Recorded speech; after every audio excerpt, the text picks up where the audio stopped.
எல்லாருக்கும் வணக்கம்மா. இன்றைக்கி நம்ம கருப்பு சுண்டலை வச்சு ஒரு வடை செய்ய போகிறோம். எப்போதும் செய்கிற வடை மாதிரி இல்லாமல் இது கொஞ்சம் வித்தியாசமாக மொறுமொறுன்னு செய்ய போகிறோம். இது வடை இல்லாமல் அதுக்கும் மேலே செம்மையாக இருக்கும். வாங்க இதை இப்போ எப்படி செய்யலான்னு பார்க்கலாம்.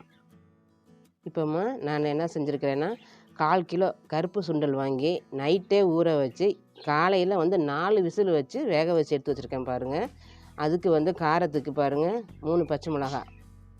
இப்போம்மா இந்த சுண்டலையும் இந்த பச்சை மிளகாயும் மிக்சியில் போட்டு நல்லா வடைக்கு அரைக்கிற மாதிரி கொஞ்சம் குறன்னு, ரொம்ப நைஸாக இல்லாமல் கொஞ்சம் குறன்னு இருக்கிற மாதிரி அரைச்சி எடுத்துக்க போகிறோம். இப்போம்மா இந்த பச்சை மிளகாயை 2ஆக உடைச்சி நம்ம அடியில் போட்டுக்கலாம். பச்சை மிளகாய் ஃபஸ்ட்டு போட்டு அரைச்சா தான் நல்லா அரைப்படும், அதனால் ஃபஸ்ட்டு போட்டுக்கலாம். இப்போம்மா இந்த கொண்டக்கடலையை முழுசாக எல்லாத்தையும் போட்டு அரைக்க வேணாம், ஒரே இதாக ரெண்டாக பாதியாக பிரித்து போட்டு அரைச்சிக்கலாம். அரைச்சி எடுத்தாச்சுமா பாருங்கள், இந்த மாதிரி அரைச்சி எடுத்துக்கணும். அடுத்து நம்ம என்ன பண்ணணும்னு பார்க்கலாம். பாருங்கம்மா, நம்ம அரைச்ச கொண்டக்கடலை மாவை ஒரு பெரிய பவுல் எடுத்து போட்டுக்கிட்டேன் நான். இப்போ இதுக்கு தேவையான பொருட்கள்லாம் போட போகிறோம் பாருங்கள். ஃபஸ்ட்டு வெங்காயம் 2 எடுத்து, பெரிய வெங்காயம் நல்லா பொடியாக அரிஞ்சிருக்கேன் பாருங்கள். இதை நான் எப்போதும் சொல்கிற மாதிரியே லைட்டாக ஒரு பெசரி விட்டுக்கோங்க. இப்படி அவ்வளோதான் முடிஞ்சிருச்சு. இதை அள்ளி போட்டுக்கலாம். எல்லாத்தையும் போட்டு 1/4 கிலோ இருக்கும். புதினா ஒரு கைப்பிடி புதினா எடுத்து கழுவிட்டு அரிஞ்சிருக்கிறேன், அதையும் போட்டுக்கலாம். அடுத்து அதே மாதிரி கொத்தமல்லி சுத்தம் பண்ணி கழுவி அரிஞ்சு வச்சுருக்கேன், அதையும் போட்டுக்கலாம். பாருங்கள், சூப்பர். நல்லா 1 ஸ்பூன் அளவு சோம்பு போட்டுக்கோங்கம்மா, நல்ல வாசமாக இருக்கும். கொஞ்சம் ஜீரகம் தேவையில்லை, ஆனால் போட்டால் உடம்பு நல்லது தான், நான் எப்போதும் போட்டுக்குவேன் எல்லாத்துலேயும். ஜீரகம் ஒரு 1/4 ஸ்பூன். ஜாஸ்தி போட்டோம்னா அந்த ஜீரகம் கடிபடும் போது கசக்கிற மாதிரி இருக்கும், அதனால் ஜீரகம் கம்மியாக போட்டுக்கோங்க. இந்த பாருங்கள், இஞ்சி ஒரு 2 இன்ச்சு அளவு எடுத்து துருவி வச்சுருக்கேன். காய் துறை சின்னதாக இருக்கும் பாருங்கள், அதில் துருவி வச்சுருக்கேன், அதையும் போட்டுக்கலாம்.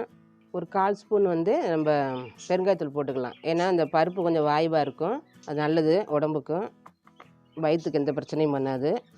மிளகுத்தூள் ஒரு 1/2 ஸ்பூன். ஏன்னா இப்போ சீசன் சரியில்லை, எல்லாத்துக்கும் சளி பிடிக்கும், வெங்காயம் ஈரமாக இருக்கனால மிளகுத்தூள் போட்டால் ரொம்ப நல்லது உடம்புக்கு, அதையும் சேர்த்துக்குவோம். ஒரு 1/2 ஸ்பூன் மஞ்சத்தூள் போட்டுக்கலாமா, ஏன்னா அந்த கொண்டக்கடலை கருப்பாக இருக்குது பார்த்தீங்களா, கலரை மாற்றிடும், அதுக்காக மஞ்சத்தூள். இப்போ இது கரம் மசாலா தூளுமா ஒரு 1/2 ஸ்பூன் போட்டுக்கலாம். வடை நல்லா வாசமாக செமையாக இருக்கும், அதுக்காக போட்டுக்கிறோம் நம்ம, அதையும் சேர்த்துக்கலாம்.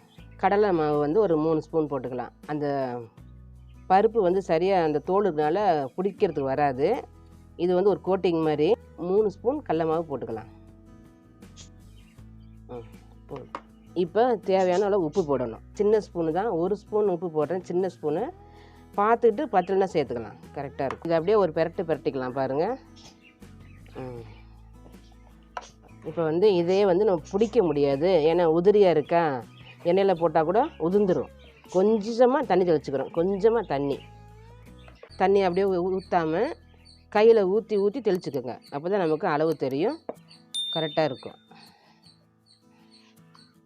ஏற்கனவே வெங்காயம் கருவேப்பிலை புதினாலாம் அலசி தான் போட்டிருக்கோம், அதெல்லாம் ஈரமாக இருக்கனால தண்ணி அப்படியே எப்போதுமே ஊற்றக்கூடாது எதுக்குமே.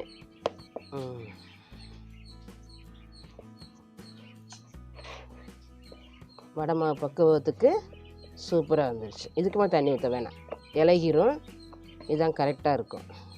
இப்போ எண்ணெய் காயிற வரையும் லைட்டாக, எப்போதுமே நான் சொல்கிற மாதிரியே லைட்டாக அமுத்தி விடுங்க, டைட்டாக அமுத்தக்கூடாது, லைட்டாக அந்த இதெல்லாம் செட் ஆகும், உப்பு காரம் எல்லாம் செட் ஆகிடும், நமக்கு டேஸ்ட் இருக்கும். அப்போ தான் போதும். இதை அப்படியே மூடி வச்சுட்டு நம்ம என்ன பண்ணுறோம், அடுப்பத்தை வச்சு எண்ணெய் காய வைக்கிறோம். பாருங்கம்மா, வடை செட்டில் எண்ணெய் ஊற்றி, எண்ணெய் நல்லா காஞ்சிச்சு பாருங்கள், சூப்பராக காஞ்சிச்சு. இப்போ வடையை தட்டி போட்டுடலாம். இப்போ ஒரு பெசரிக்கலாம் வடை மாவை லைட்டாக. இப்போமா இந்த வடையை பிடிக்கிறதுக்கு நம்ம என்ன செய்யணும், நல்லா டைட்டாக பிடிக்கணும். ஏன்னு வச்சுக்கோங்க, தோல் இருக்குதா, அது உறவு சேராது, அதனால் டைட்டாக பிடிச்சின்னா இது வடை உடையாது, இல்லைன்னா உதுந்து எல்லாம் கொட்டிடும், அதனால் நல்லா டைட்டாக பிடிச்சிக்கோங்க. வந்துச்சா, அவ்வளோதான். இது இப்போ எண்ணெயில் போட்டுடலாம்.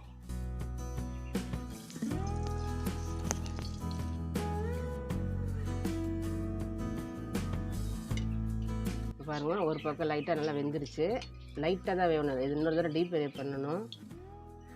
பாருங்கள், வடை வந்து முக்கால் பதம் வெந்திருக்கணும். மறுபடியும் நம்ம திரும்ப வேக வைக்க போகிறோம். அதனால தான் முக்கால் பதம் எடுத்துருக்கிறேன் நான். பார்த்துக்கோங்க.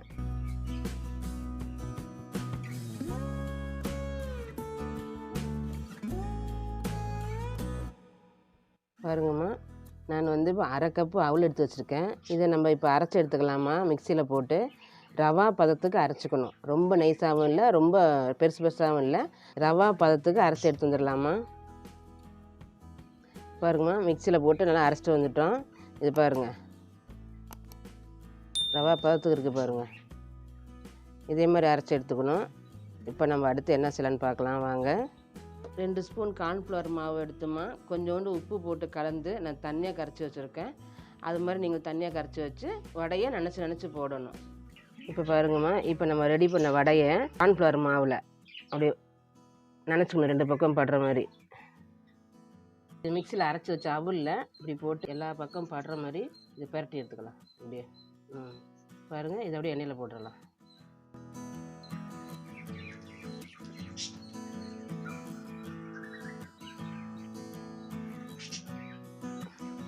பாருங்கள், முதல்ல போட்ட வடையை நம்ம திருப்பி போட்டுடலாம்.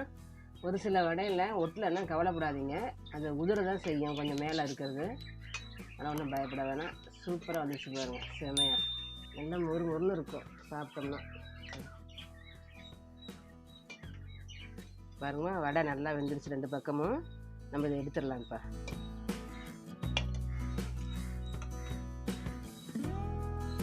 சூப்பராக ரெடி ஆயிடுச்சுமா. இது குழந்தைங்களுக்கு கொடுக்கலாம், நல்லா சத்தானது வேற, ரொம்ப பிடிக்கும். இது செஞ்சு பார்த்துட்டு எப்படி இருக்குன்னு கமெண்ட் பண்ணுங்கம்மா. பிடிச்சிருந்தா லைக் பண்ணுங்க. நன்றி, வணக்கம்.